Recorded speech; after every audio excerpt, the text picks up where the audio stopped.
Part 3. Questions 21 to 35. In this part, you will hear 3 talks or lectures. The talks or lectures will not be repeated.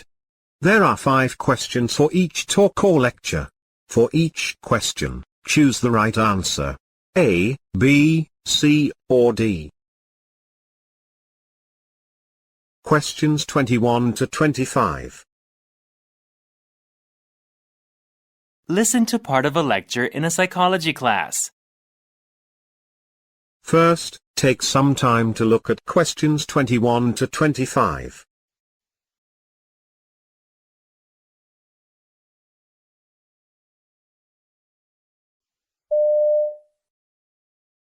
So, we have been talking about human cognitive and social development.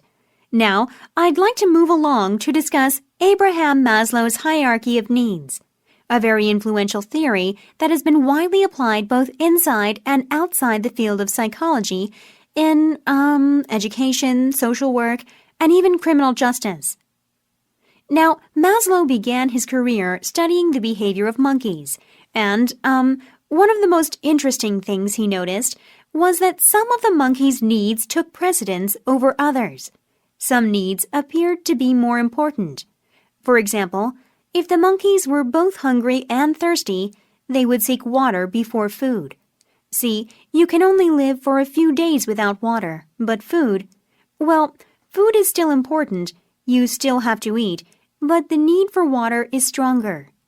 The monkeys also needed to play to get exercise, but the needs for food and water were more pressing. Out of his observations of monkeys and later observation of people, Maslow developed his ideas into the now famous hierarchy of human needs. Let's take a look at each layer of these needs in greater detail. As the monkey story illustrates, the first layer, the physiological needs, is the foundation, the needs that must be met first. Unless you get enough oxygen, water, protein, salt, sugar, vitamins, and minerals, and unless you maintain a healthy pH balance, body temperature, and so on, you won't live long enough to worry about very many other needs. Moving on, the second layer of needs is, the need for safety and security. So let's say you meet all your physiological needs. Soon, you'll probably start thinking about finding stability and protection, developing structure, creating order, those kinds of things. Defined negatively, when you're no longer hungry and thirsty, fears and anxieties are your next concern. You want to find a safe neighborhood, job security, a retirement plan, and so on. Meet these needs, and you'll focus on the needs for love and belonging, which is the third level in Maslow's hierarchy of needs. You have your food, your comfortable shelter, your job security, and you begin to feel the need for friends, a partner, a sense of community even. If you don't meet these needs, you'll grow susceptible to loneliness and social anxieties, a major problem in modern urban societies, alienation. There are socially acceptable ways to meet these needs, getting married, joining a club or church, and less socially acceptable ways, like joining a gang or getting involved in a drug culture. Now we're at the fourth level, esteem, needs, and here, pay attention, Maslow notes 2 subsets. The lower one is the need for respect from others, status, fame, glory, recognition. Get the idea? The higher form involves the need for self-respect, confidence, achievement, freedom even. Now, this stratification of esteem needs is often debated, though I think Maslow had it right in the first place. Self-respect is the higher form. Unlike the respect of others, and we all know how fickle that is, once you gain self-respect, it's a lot harder to lose. Fail to meet your esteem needs, and you're a candidate for some significant psychological problems. Maslow didn't believe humans could meet all 4 levels of their needs and just stop and be content. They would continuously need to grow, emotionally, cognitively, and socially. This is what he refers to as self-actualization, the 5th level. Few people meet all 4 preceding levels of their needs, so Maslow had less of an observable basis to define what self-actualization meant. And let's face it, this level is also the most abstract, the hardest to pin down. he did point out that self-actualized individuals, at least the ones he observed, tended to be autonomous, not overly concerned about social norms, yet at the same time had a strong sense of ethics and concern for the human species. They demonstrate a non-hostile sense of humor as well as a sense of humility and respect for others. They tended to be very creative, inventive people. One thing educators, for example, have taken from Maslow's theory is the importance of making sure children have their most basic needs met as forming an important foundation on which to teach them not only knowledge, but also the values of self-respect and respect for others. Let's take a brief look at how this is done, okay? Now get ready to answer the questions.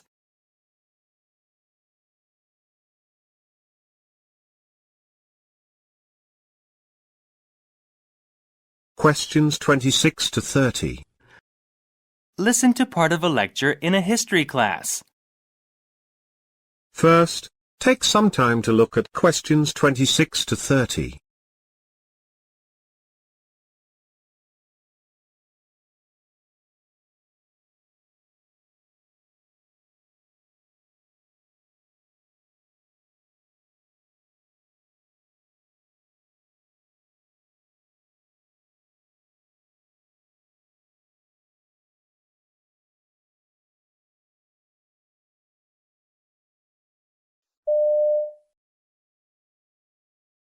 Today we're going to talk about what spices meant to medieval Europeans, what symbolic value they had. Most of you never give much thought to the salt and pepper in the cafeteria, or the supermarket, or a restaurant, am I right? They're inexpensive, readily available, pretty boring you might say, both of them. We tend to think of salt and pepper as a pair, but they actually have very dissimilar histories, different journeys that led them to end up on our dinner tables. First, let's look at salt. In moderation, it is an essential part of a healthy diet, but it's so common nowadays we wouldn't consider it valuable. The attitude was different in, say, some kingdoms of Africa that maintained ancient salt trading routes across the Sahara Desert, some of which still exist today.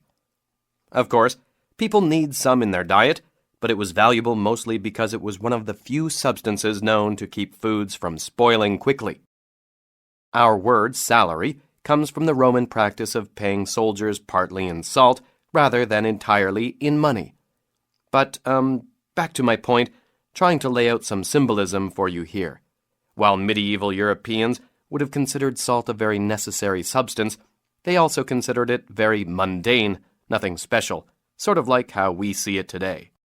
Now, pepper was the exact opposite. Medieval Europeans developed quite a powerful taste for pepper and other spices like cinnamon and nutmeg. Sure, you could use pepper or nutmeg or cinnamon to season your food, but they're not essential to the diet like salt.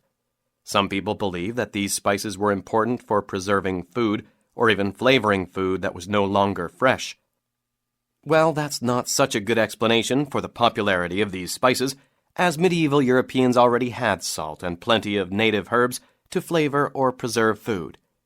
Does anyone have any ideas why pepper and other spices might have been so popular? How about you, Diane? Maybe they taste better?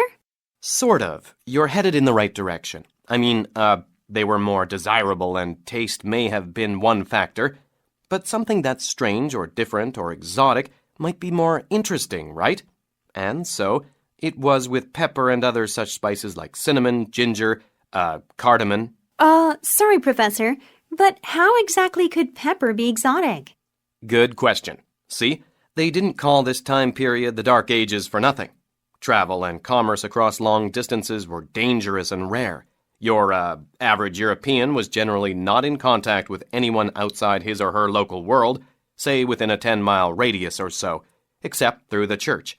But that's a whole different issue that we're going to bypass for the moment. Now where was I? Oh yes, so pepper came mainly from India and cinnamon from Ceylon, what we now call Sri Lanka. But very few medieval Europeans had the slightest idea where they came from. All they knew was that merchants could buy spices from Arabs in Egypt. Where the Arabs got them from was a mystery. So, the spices were valuable just because they came from far away? Yes, right. But even more than that, And this is what I want you to get out of our discussion today. Because spices were rare, pretty much only purchased by the upper classes, nobility, not by the masses, there's no way you'd find pepper on a table in a medieval university dining hall, and if you did, you wouldn't take it for granted. You'd feel pretty special eating it. Because they came from so far off, well, the disconnected Europeans weren't quite sure where a lot of them came from. Spices were actually thought to have their origins in paradise. So people actually believed spices came from heaven? Well, not exactly what we think of as heaven today. In the worldview of medieval Europeans, paradise was some physical place on earth, someplace far off and unknown, but real. That's what gave exotic spices their symbolic value. Salt, like salt today, was available to all, a very democratic item, you might say. Pepper, cinnamon, and so on were reserved exclusively for the aristocrats, kings, queens, ruling nobility. Spices were more than useful. They set the rulers apart from their subjects and suggested that they, the higher classes, were closer to paradise than the commoners. Now get ready to answer the questions.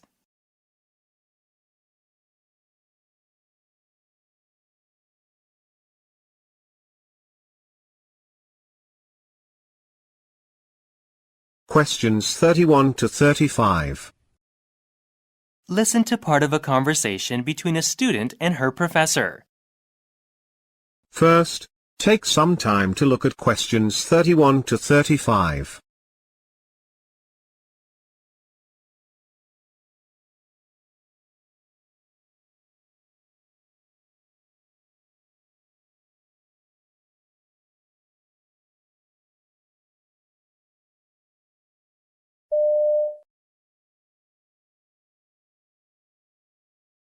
Hi, Professor Plummer. Do you have a minute? Sure, Liz, sit down. I'm just finishing up the latest online self-test for class. There, now, just this, and great, it's ready for you. Are you finding the online stuff helpful? Actually, that's what I wanted to talk to you about. Well, I was wondering, have there been problems with the site lately? Problems? What do you mean? Well, I haven't been able to do the last quiz. I mean, I can get on the site, but it's so slow. It's really frustrating. There's like a delay with everything I type. A delay? Yeah, I don't see the letters immediately as I type them, like I do in a word processing document, for instance. And then all of a sudden, they'll show up, the letters, in a group. It's so disconcerting. I end up making a lot of mistakes that way. It's like talking and hearing your words delayed rather than as you say them. You know what I mean? Hasn't anyone else complained? No, Liz, no one has. And I was just online myself with the final run-through of the latest test. I didn't have any problems at all. I really need these self-tests and all the other stuff you've been putting online. It's really useful, Professor. I don't know what to do now. Why am I the only one having trouble? Well, Liz, maybe you have a virus. I thought about that, but I've been running an antivirus program all the time I'm on my computer. What about spyware and adware? Do you have a program for that? Well, sure, my antivirus program. I doubt it, Liz. Most antivirus programs aren't set up to look for spyware or adware. You need a separate program for that. There are several good ones out there. And that spyware, adware stuff, it could make my computer act funny? Sure could. The people who make these nuisance programs should be shut down. If you ask me, it's an unethical business practice to sneak them onto people's computers. The problem you're describing makes me think this might be what's happening, especially if you were able to access the online site before without any problems. Yeah, I was. That's why I was so sure it had to be something with your site rather than with my computer. I log on one night and it's fine. The next night, it just doesn't work. Guess I'd better stop by the computer store and get an anti-spyware program, huh? Well, first I'd recommend taking your computer to the computer help desk and having it checked out to be sure this is the problem. They usually know their stuff. Right. That's a good idea. Thanks a lot, Professor. Good luck, Liz. Now get ready to answer the questions. This is the end of the listening test.